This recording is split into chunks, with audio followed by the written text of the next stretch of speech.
RWriter Gen 2. Really, the purpose of this webinar is to just go through a general introduction, talk about some of the new features that have been introduced with Gen 2, talk about some of the differences between Gen 1 and Gen 2. As you're looking at my screen, this is what we call the RWriter dashboard for Gen 2. We'll often get the question, well, how can I tell if I'm on Gen 2 or Gen 1? There's really two ways that I'll answer that question. The first one is the easiest way to tell is just look at the color scheme of your main RWriter screen. Again, as you're looking at my screen here on Gen 2, what we're seeing is we've changed the look and feel. We've softened it quite a bit as we moved from Gen 1 to Gen 2. As you look at the icons as well as the colors, again, you'll notice that the icons primarily in blue on my Gen 2 screen, as well as the work in progress and estimates in progress screen, primarily in shades of gray and or white, as opposed to Gen 1, where the icons across the top and down the left-hand side were much more varied in color, as well as the scheme of the estimate and work in progress window was mostly yellows and blues. So again, that easy first quick visual cue is what's the color scheme look like as you open RWriter Gen 2, much softer with, again, blues and grayscale as the primary color scheme. The other way would be if you go up to help at the top of the screen, and this is the same in Gen 1 and Gen 2, so no variation here, and just go down to about, it's going to tell you what version you're running. As of this recording, which is being done on September 25th of 2018, version 2.3.21 is the current release version of Gen 2. So we're using the latest and greatest as we're working through our presentation here today. With Gen 2, version 2.3 is actually the fourth version of Gen 2. We started at 2.0, then 2.1, 2.2, and then now 2.3. And Gen 2 has been available in some format for about 2 years or so now. Again, the early introductions of both 2.0 and 2.1 were much smaller in scale, meaning we wanted to get some treadwear, we wanted to get some customers using Gen 2. But now as we moved into both 2.2 and then certainly 2.3, anybody that wanted to upgrade from Gen 1 to Gen 2 is certainly eligible to do so. One of the biggest differences is something that I actually won't show you as we go through the presentation, but the primary difference between Gen 1 and Gen 2 is the database that sits behind the scenes. Again, for those of you that are longtime Gen 1 users, you were probably at least somewhat familiar with the fact that we were using a Microsoft Access database under the hood with Gen 1. With Gen 2, we're using what's called a Microsoft SQL database. So again, to the end user, really not an important or relevant fact. However, again, one of the biggest differences is the database engine that sits under the hood between both Gen 1 and Gen 2. Our purpose necessarily isn't to talk about the database that sits behind the scenes, but more to talk about the differences in the program itself. One of the questions we'll often get from users that are considering a migration from Gen 1 to Gen 2 is, well, what I don't want to do is inject a learning curve into my business. We've been using RWriter for whatever time frame it might be, and we're comfortable and familiar with Gen 1.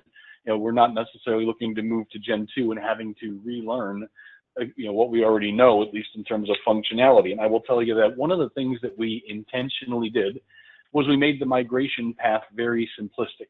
And what I mean by that is we're going to go through a transaction here on Gen 2, talk about and point out some of the differences between the two. However, for anybody that's comfortable and familiar with using RWriter Gen 1, the learning curve is extremely short to move from Gen 1 to Gen 2. And again, I'll point some of the new differences that are part of Gen 2 as we go along.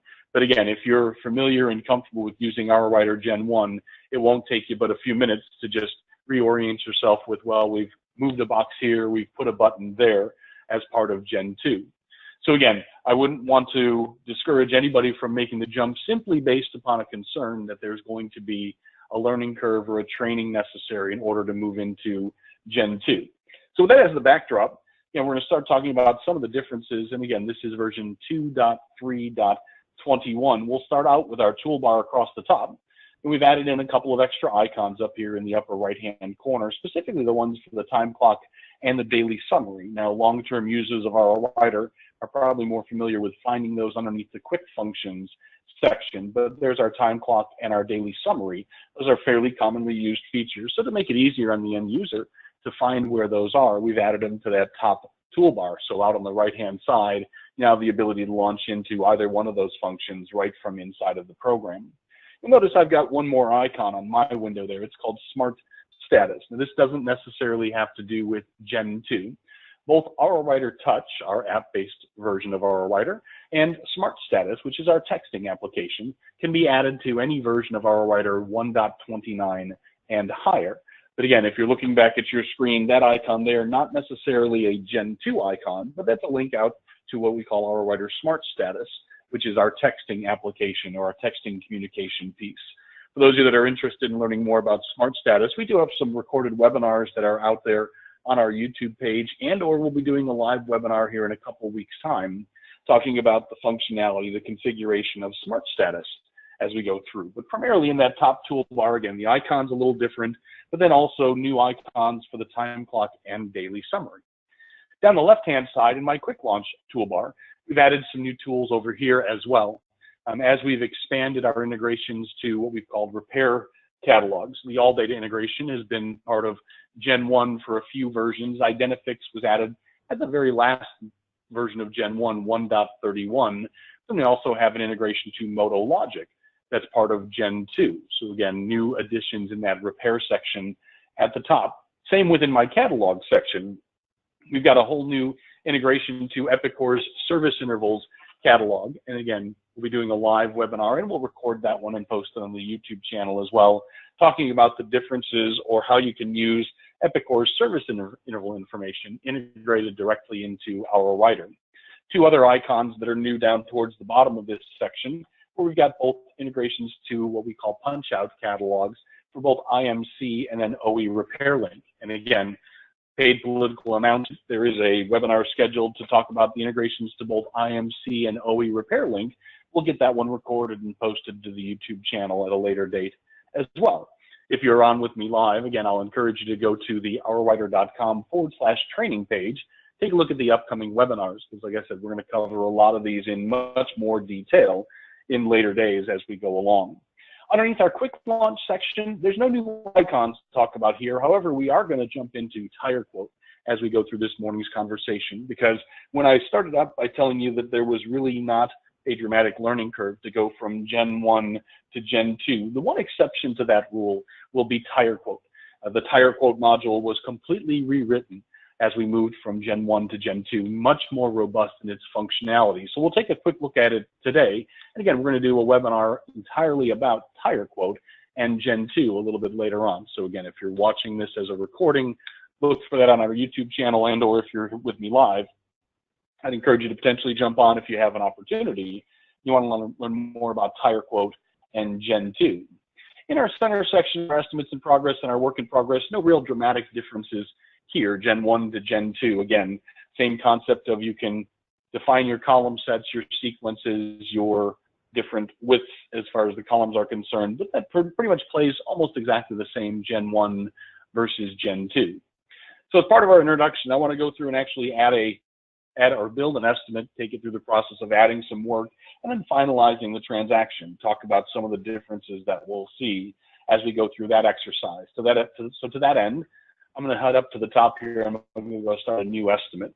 And what you're going to notice, especially if you're familiar and comfortable with Gen 1, is a lot of the windows that we're going to work our way through, in fact, pretty much all of the windows would be a more accurate statement, we have cleaned up and we have refreshed the windows to make it much more user-friendly. So again, if you're familiar with Gen 1, this used to just show up in just a single column where all of the information was compressed based upon the available real estate that we had. Now, however, again, with Gen 2, on the left-hand side is my customer information, on the right-hand side is the vehicle information, and still the same abilities to search one or the other. In my case, we'll go ahead and we'll for our customer. One of the difference with Gen 2 that we've also made in a lot of the different windows is we've expanded the amount of real estate.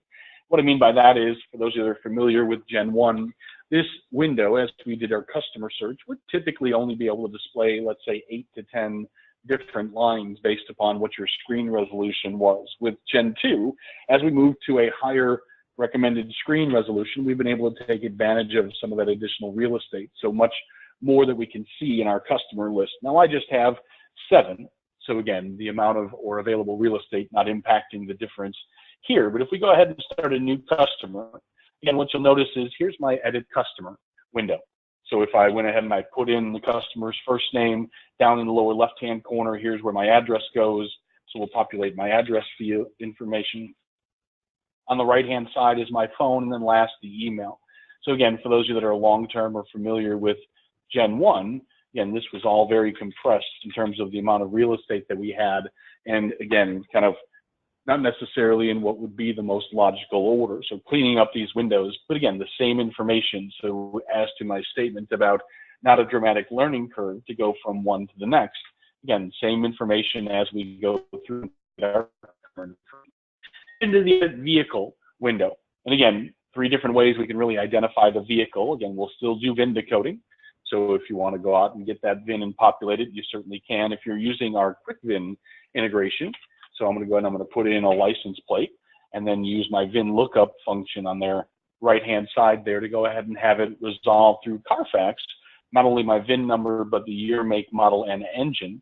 And so as I allow it to do that, I will talk about, or at least mention, well, here's one of the first differences or the first nuances that we've added with Gen 2. What you'll notice is I've got my 2006 Ford Taurus with a 3-liter engine, and there's now Epicor, and then there is what's called ACES.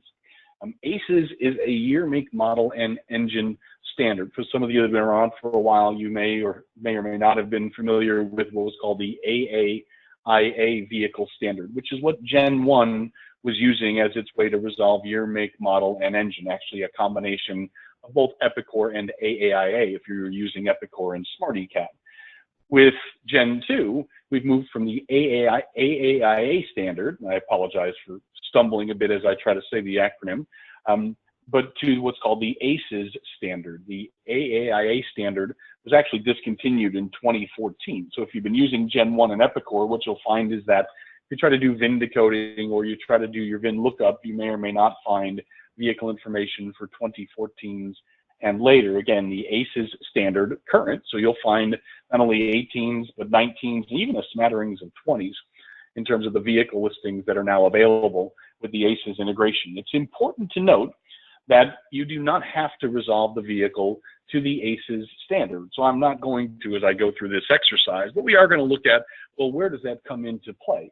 And primarily with some of our punch-out catalogs, not only repair, but also our integrations to the various catalogs that we're using to find parts and or labor under the catalog section is where ACES becomes relevant. So we do year, make, model, and engine. Again, we're going to skip over the ACES for just a second. And then on the right-hand side, again, we've cleaned up the information as far as the vehicle is concerned as we go along. So I'll go ahead and click on OK. It's going to take us into our estimate. I've got my system configured to start on what's called our service request tab. And the primary difference here, along with additional real estate that we've done, is this inspections section. Again, for those of you that are familiar with Gen 1, when you get to this window here, you have an option on Gen 1 to add 6 different quick inspection items. And again, the concept or the purpose there was to make it easy to add those most commonly used diagnoses type services. So when the customer comes through the door, what you'll notice is no longer just 6 buttons. What it actually is now is it's a scroll bar. So I can add as many different items to this list. The question that we got, or the request that we got frequently was, well, I'd like to add more than 6. And on Gen 1, that capability didn't exist. With Gen 2, you can add as many as you'd like. So there is no limitation anymore on how many quick services we could add through the service requests tab. One other piece, you'll notice my courtesy check already has a check mark in that box on the left-hand side. You can also designate with Gen 2 whether or not jobs should automatically be added onto a transaction. So again, I always add a courtesy check to every vehicle as we come in. So because that's already pre-checked without doing anything else, if I looked at my parts and labor tab, that courtesy check is already included. So if you have standard services that you want added onto each transaction, we can do that. And again, you can also configure more than just the standard of 6 that was available with Gen 1. So again, a little bit of a change there, some new functionality as we went through. And then when we get to our parts and labor tab, again, this window's been cleaned up and expanded on. Now, again, yellows and blues were the standard with Gen 1. Now various shades of white and gray are what we're going to be using with Gen 2. To the top, you'll notice my links now are just driven by the customer and the vehicle information. And then also one of the other nice things we've done with Gen 2 is for some of that ancillary information, meaning there's this tab down here in the lower right called Other Information. And one of the things you could do there would be to go ahead and add in a service writer, change your profit center, your purchase order, or your coupon. And again, you had to know that that was where any of that information would get entered with Gen 1. With Gen 2, you'll notice that I've just got links inside of all of these different windows. So if I wanted to change the vehicle that I'm working on, I can go ahead and see what other vehicles Jeff Wilson has. If I wanted to go to history or look at any of the services, the checklist, or use my fleet wizard. Again, the icons are still in the places where you remember them to be. However, there's now links directly from inside of this window here, just making it that much easier to get to that type of information. I wanted to add a labor job onto this ticket. I'm going to go ahead and just click on the labor icon to the upper left-hand corner.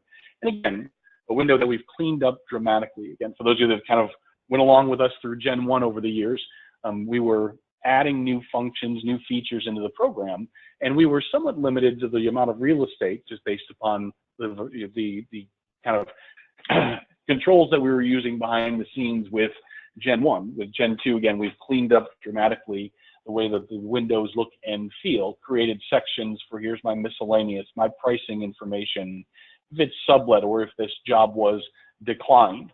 I'm going to add a job onto a ticket to just go ahead and find the battery. We want to go ahead and replace the battery on this ticket. So I'm going to go ahead and just do install battery. So again, we add that labor job just like we always did. And then to the lower right-hand corner, if I've got a default time, charge, a package price associated. So the same functionality just laid out in a much cleaner format as we come into Gen 2. As I click on OK, I'm going to find that we're going to see another new feature that we've added with Gen 2 and what we're calling smart keywords. You'll notice this little section here that says keywords is completely blank. However, when I click on the install battery job, it says, well, the smart keyword that's associated with that is install battery.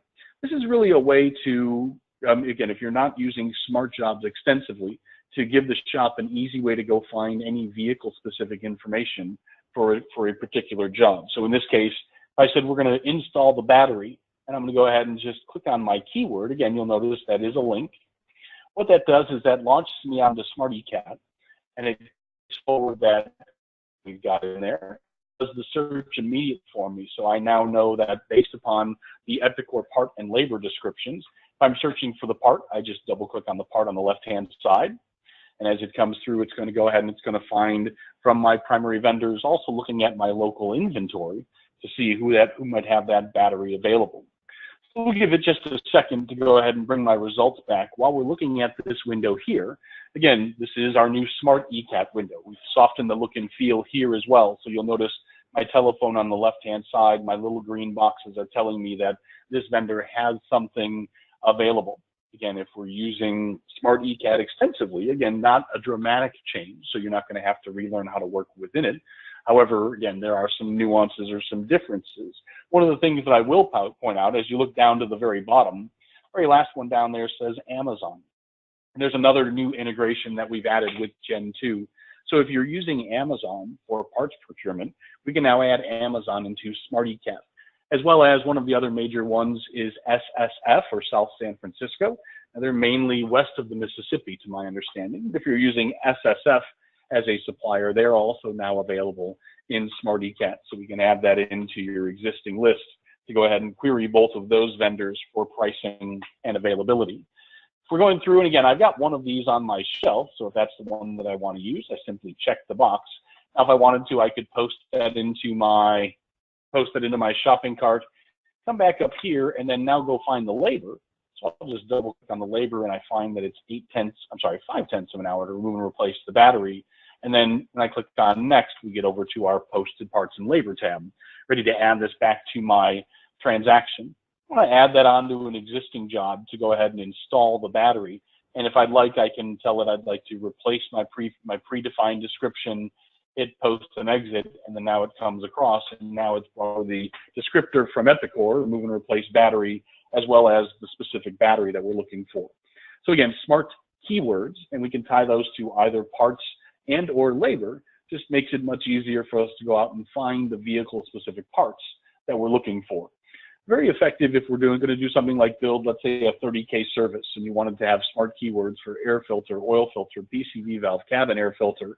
All you have to do is just click on the individual icons one other example that we'll get to as we go through tire quote. But again, all that does is when we highlight the line, it says, well, for this particular job, here's the smart keyword that we've got associated. So again, as an alternative to building a smart job, we could add smart keywords and make finding that vehicle-specific information that much easier as we go along. While we're here, before we delve into our next example, I'm going to double-click on the battery to go into the Edit Part window. And again, we have cleaned this window up considerably. We've added in, we haven't changed the functionality in any real way, shape, or form. But again, here's all of my pricing information in the center. So anything that's relevant to pricing all comes into that center section. So very easy to much easier to find what we're looking for, as opposed to, again, those who are familiar with this window on Gen 1.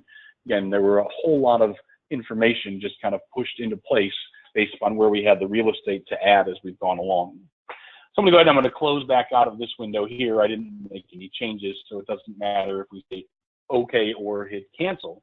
Get out of that window there. I'm going to go ahead and I'm going to throw tire quote into the mix. As we started out our conversation, I said that tire quote on Gen 2 is the one exception where I would tell you that there might be a little bit of a learning curve as we go along. We're going to do a webinar just based upon all of the different changes and nuances with tire quote. But I'm going to go ahead and I'm going to at least go through it at a high level in this morning's conversation. So I'll click on tire quote over there on the left-hand side. As we go out, it's going to immediately resolve to my tire size. So there's my 215/60/16, and then go ahead and click on search. What we've started to do is build what we'll call the Smart ECAT equivalent for tires. And what I mean by that is I've got my local inventory where I may or may not have tires available in stock. So it's searching my local inventory. I also have two different supplier connections, either through Carroll Tire or NTW, depending on where you're at in the country, and ATD. So if you look down here at the bottom, I've got it set to show me my local inventory first. As I look at it, I've got 4 tires, $143.30, the cheapest of the tires. I'm sorry, I've got 4 of these in stock. That's my cheapest example. If I was to click on the CT, which is my supplier code for Carroll Tire, here's everything that they have available. And again, nothing in my local inventory, but available through the Carroll Tire warehouse. And last but not least, with ATD, one other nuance as far as ATD is concerned, over on the right-hand side, here's all the detail about the tire. You'll also notice I've got a tab here that says images. With ATD, ATD allows us to mine into their images and go ahead and present us with an image of the tire itself. So again, I could go through and I could look at the different tires, pull up images to see exactly what the tread pattern looks like on that individual tire. And then one of the other things that we've done with Gen 2 is we're no longer using the 1, 2, 3, and 4 buttons, meaning if you're familiar with Gen 1, that was what we'd do. We would tie a job to the buttons, and based upon the one we selected, 1, 2, 3, or 4, that'd be the quantity of tire that we added. We've now given you the ability to have up to 4 different tire packages. You can vary them based upon the type of tire. You could vary them based upon the services that were included. So if we wanted to have different tire packages, whether they're the same cost, different verbiage, different costs, different times, again, all available as we moved into tire quote and Gen 2. While we're here, I'm going to click on the Options tab.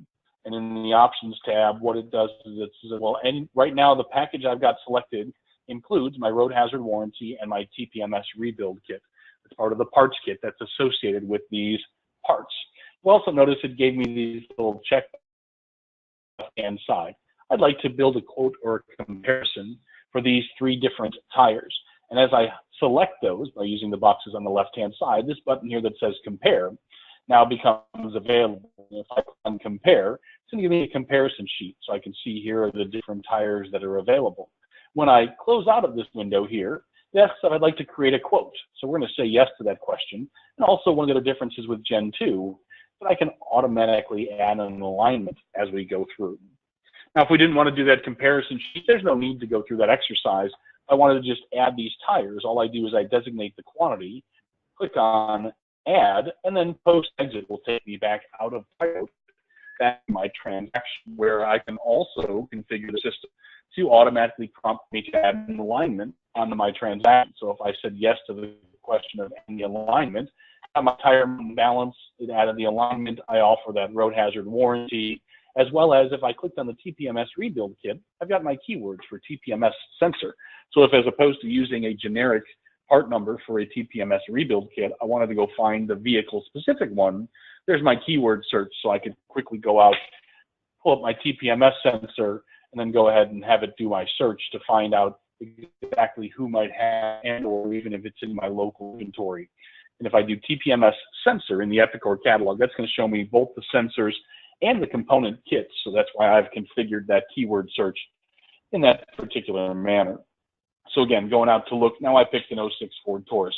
Probably not the best vehicle to use for a TPMS example, but again, the concept is still valid. It'll let me go out and quickly find that TPMS component kit out in my catalog. But I'm going to take some of these off of here just because we don't need to necessarily have that much in there as we continue forward to finalize our transaction. So if I went ahead and I took my tire jobs off of there, no difference in the functionality here. We're going to finalize this ticket in just a moment. Before we do, I wanted to revisit one statement or one comment that I made earlier.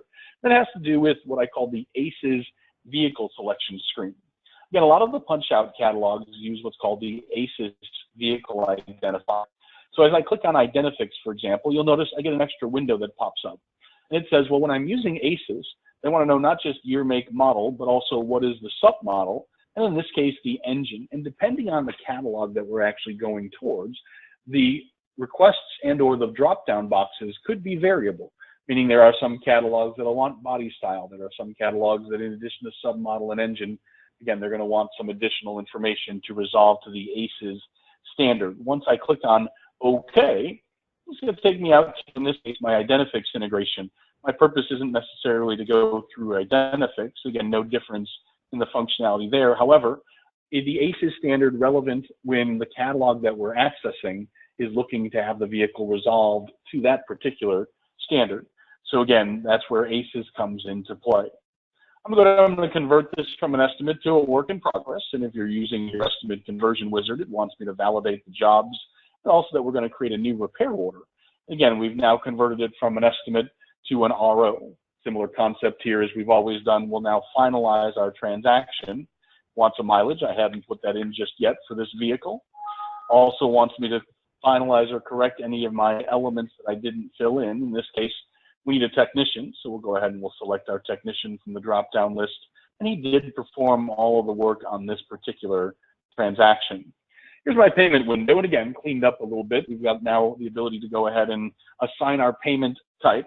Introduced late in the Gen 1 version, so 131 had opportunities to have integrated credit card processing through either merchant partners or OpenEdge. We've carried that forward into Gen 2 as we've gone along. So we can use e-payment if that's our integrated solution, and or we can certainly just use the credit card functionality. We'll take some cash for this service from Jeff Wilson and then hit finalize. So when we finalize our transaction, if you're using the integrated electronic cash store, it'll still give you the prompt, and it'll allow you to print your final repair order. I'm not going to go through the exercise. There's no difference in the behavior one versus the other. And again, if you've got it configured, much like it would with Gen 1, it'll prompt for that next appointment if you'd like as you go through. So again, wanted to just take a transaction from the start through the finish, talk about some of the differences Gen 1 versus Gen 2 that